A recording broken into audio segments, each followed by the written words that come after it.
All right. Good afternoon. It is currently 3:47 p.m. Eastern Time on May 20th, 2026. I know I'm saying good afternoon. It's a late video.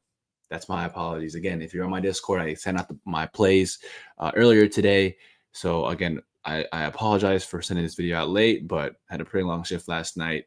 And not even to mention, we had a pretty long shift, and we had no business in cashing that play with the Knicks minus 7.5, and somehow they won by double digits after laying down by 22 points at the most with 7 minutes to go. That game was crazy. It is the second largest comeback in NBA playoff history, next to the Clippers versus Grizzlies game back in the Donald Sterling days. Anyways, phenomenal game. I was on the edge of my seat. Both Western Conference, Eastern Conference games both went to overtime and regulation at 101 each. And wow, I mean, it's been an amazing Final Four in the NBA. And you thought you couldn't top the OKC game, Spurs game from Game One. And you know, I think the Knicks and Cavs did just that. And shout out to Kenny Atkinson for not calling a single timeout until they're down by five, or until they're up by five. And shout out to James Harden for just being a walking cone out there. Anyways, Jalen Brunson, Captain Clutch, he just continues to show you that he is Jalen Brunson and that he is a great player and he is an elite player and he should be in NBA MVP conversations. The only reason why he's not is because he's 6'1". That makes no sense. Hard over height. Anyways, man, Knicks just you came in and you thought like, oh my wow, like the 9 days of rest did not benefit them at all. You had OG came back, but he looked a little flat, and the whole team just looked a little flat, a little bit like the Knicks we saw in the regular season. And the fourth quarter came by, and Landry Shamet, Mikal Bridges, Jalen Brunson, just being clutch in the fourth. So then they've all been doing the all regular season. So hope they continue to keep playing Landry Shamet on those big minutes. Not only has he been impactful offensively, but also defensively. He shut down Donovan Mitchell. Mitchell didn't touch the ball. After the 6 minute mark. So a great game plan by the New York Knicks, and then part of the reason why the Knicks came back and won 22 points because I think that Kenny Atkinson and the Cavs just didn't make any adjustments, and then they started doubling Brunson. With everyone was open in the fourth, and then again went to overtime, and then after that they went on a 14-3 run, and then it was kind of over at that point. This kind of reminds me of the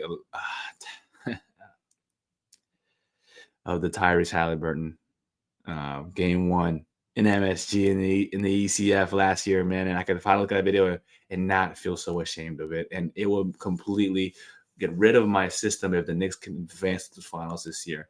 And it feels like it might be the year that we win because they have so much pressure on them. So like they have to, right? They have to. But man, an amazing game. The great thing about this is game two, Thunder laying 6.5 versus the Spurs here with the over under of 217. Spurs money line is at plus 190. See, this line is so suspicious because like why are the Spurs laying why the Thunder laying 6.5 when they completely lost outright? They're 5-1 this season, and the only thing that changed was the total, which it was like 220 the other time. Now it's 217. So like kind of suspicious.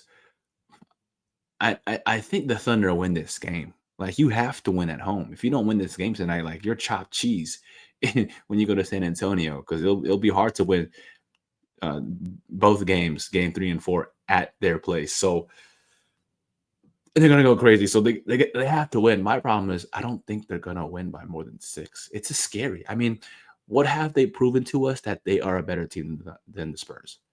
They're 5-1 against them in the regular season. Chet is literally Wemby's doll. Like we'll go one more into that. But the point is, like the Spurs, their eyes turn red every time they see the Oklahoma City Thunder, and the fact that they're playing again and they're only laying 6, and they're laying 6.5. That's a large number. I don't think this Thunder team is better by 3 possessions. Now, as a team who's won a championship last year, you got to make adjustments. So maybe with Mitch Johnson and his young core, like maybe they don't adjust well to it. And like for a second of all, hold up, De'Aaron Fox even played in game one, And the reason why I think it's suspicious because I also think that he's going to play. So that's why I don't think that's why the line has changed. I don't think that this is like a talk show now. I don't think that the Spurs are better without De'Aaron Fox, but maybe we should be leaning to the role of that Dylan Harper should be playing a little bit more, and De'Aaron Fox should take a little bit of a backseat. I think he's a free agent this summer, so that'll be a discussion anyway. We'll see what happens, but De'Aaron Fox should be playing. He's still questionable, but he should be playing. But laying 6.5, I don't blame you to take it. I'm not gonna take it. I'm gonna go on the under. I have some pretty bad plays. So yesterday we cashed, right? We were 33 and 11, 75% hit rate. All my picks are free. I don't charge. I just want an engagement community. So make sure you guys are liking, commenting, subscribing to this YouTube channel, and also looking at the links. Look at my Instagram. Look at my Twitter or X, Discord, YouTube, right? And make sure you guys liking, commenting, subscribing. But back to the main focus here. The Spurs. I don't think the Spurs win this game. I just don't think that Thunder are 3 possessions better than San Antonio. So I stayed away from the 6.5 for the Thunder, and I just stuck with the under. I got a pretty bad price. I bet it over last night, and it was at 215.5. It went up to 217.5. So I bet the 215.5 under, and also the 216 under. I bet on the bet 365, and I also bet on DraftKings, FanDuel, etc. So I got those two plays, but I had a pretty bad number because now I'm up to 217. But the reason why I think it'll be under is just because, yeah, game one, it was a slow paced game, half court setting. Refs didn't call much fouls. And then you got the Spurs team, all their 5 stars played basically about 45 minutes plus last night, and you're only getting a day break in Oklahoma.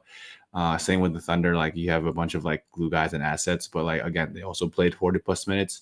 So I expect both teams to be a little bit sluggish here, but the Spurs team should be flying with confidence here. Thunder being a little bit flat. So I would honestly just do the under just because before the overtime, I mean, the pace looked like it was going to go under 200. So chance of it going overtime again, very unlikely, but sticking to safe here. I'll just go with the 215.5 for you guys. Go for the 217 gladly, right? But other than that, my other two plays are Dylan Harper. Like I mentioned, he started last night and he dropped 24 points. I don't expect that to slow down. He's been cooking the last 4 or 5 games. He's been above his over at 11.5. He's labeled at 11.5 over at DraftKings. So definitely get on that. I'm gonna stay on that till it's broken. And it ain't gonna be broken. You know what I'm saying? So they're gonna use what ain't broken. So Dylan Harper went for 24. You just have to get over 12 points. Over 11 points. That's all you have to do. And then Chet Holmgren, he sees ghost every time he sees Wemby. Wemby owns Chet. Chet is a complete no-show. He is a bust. Don't think it's a bust because he won a championship, sure. But he's not as good as advertised. His over-under's at 13.5. If you look at his previous stats over here, like hasn't hit above 13 points against the Spurs since early December of last year.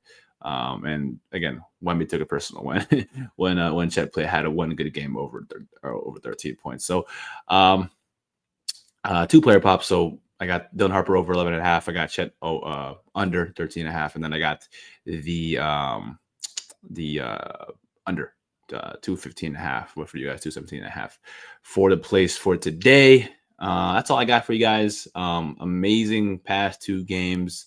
Make sure you guys are liking, subscribing. Make sure you guys follow my social. It will be all in the comment section down below on YouTube and also on my Instagram with Discord, Instagram, and X, and YouTube links all down there. Make sure you guys like, subscribe, comment. Make sure you guys are being engaging. Make sure you guys like the videos. I'm trying to grow my community. So make sure you guys are doing that. And yeah, you guys have a great rest of your day. And I will see you guys in the next video. Bye-bye.